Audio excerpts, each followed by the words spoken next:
Now here you need a little more of the formatting.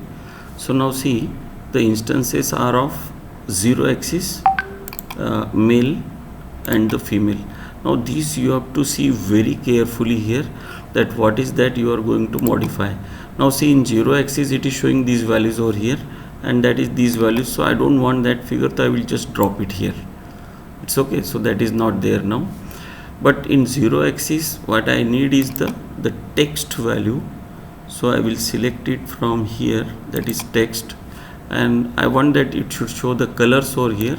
So I will put the text like this. So these are there now. Okay, then I want to format this further. Say I want to select the color over here, say maybe it is some pink color. Okay, so that I have selected. So in this fashion you get the butterfly chart. So you can even modify these things also. But what is more important here is, say, the engine type. If I put this here, then it will add those features like along with the colors. Now it is showing the engine types.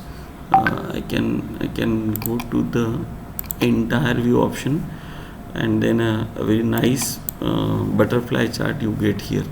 So if I drop this engine and then put, say, some other, say, models. So with models it is having a jumbling.